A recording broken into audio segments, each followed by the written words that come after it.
Hi, and welcome to another edition of Strategic Business Insights. Today we're going to talk about what does it mean to be intelligent or smart. And in my opinion, the highest measure of intelligence is the ability to hold two opposing views at the same time. The ability to hold two opposing views at the same time. So let's look at our political situation here in the United States. We have Republicans and Democrats. And the Democrats think that the Republicans are complete maniacs. They are wrong on everything. Everything. They're wrong. They're crazy.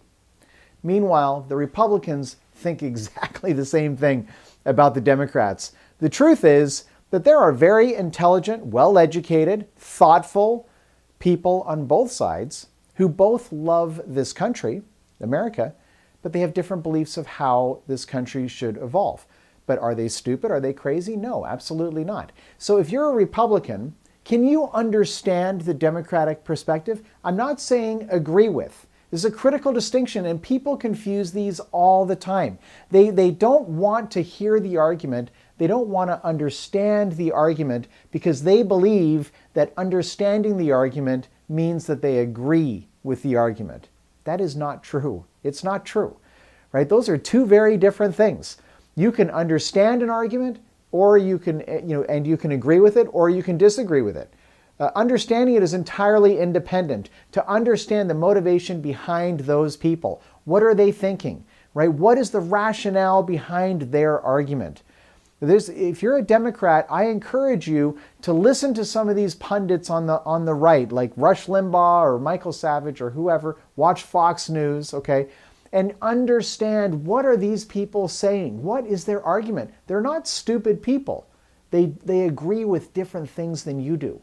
You disagree with them, but understanding their argument, there's value in that. That's the highest measure of intelligence, is to be able to hold two opposing views at the same time. And if you're a Republican, if you're a Tea Party Republican, go and look at the left-wing media or whatever source you want to look at and strive to understand, not agree with. Strive to understand. In his book, The 7 Habits of Highly Effective People, Stephen Covey talked about seek first to understand, then to be understood, right? Seek first to understand their point of view, even if you disagree with it, right? There is value in that. It's the highest measure of intelligence, is to understand the viewpoint that you disagree with. Another great example is our Western culture compared to the culture coming out of the Islamic world, the Muslim world, and in particular terrorism. Right? We see these things on TV that seem so horrific and so incomprehensible that people would feel this way. Can you find a way to understand, not agree with, but understand their grievance? Understand where they're coming from. Understand what is it that's made them so angry that they feel like they have to lash out in the ways that they do, right? Not agree with. I have many videos on this. In my attempt to understand their grievance, their reality, the situation that has caused them to feel like they need to lash out in the way that they do. It doesn't justify it. It doesn't agree with it. It doesn't support it. But there is value in understanding it. There's always value in understanding it. The people who just have their own view and have no understanding of the other point of view, that is not intelligence. That is not intelligence. To me, that is a one-sided, it's stupidity.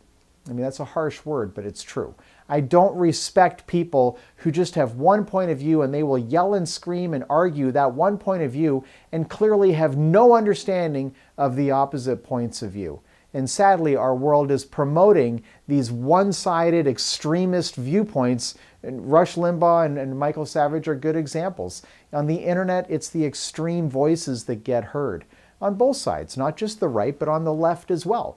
So we don't get these moderate views where people understand both sides. But if we're going to make progress in this country, or if our Congress is going to start to actually produce results again, or we're going to have a political dialogue that leads to progress, we need to have people who understand both points of view. People who may say, look, I agree with this point of view. I feel strongly in this direction, but I also understand that point of view. I understand it. I get it. I can empathize at some level. That's what's going to allow us to compromise in the end, and that's where progress starts. So embrace both sides. Try to understand the viewpoint you disagree with. You can disagree and understand it at the same time. Thanks for watching this video. My name is Patrick, encouraging you as always to think bigger about your business. Think bigger about your life.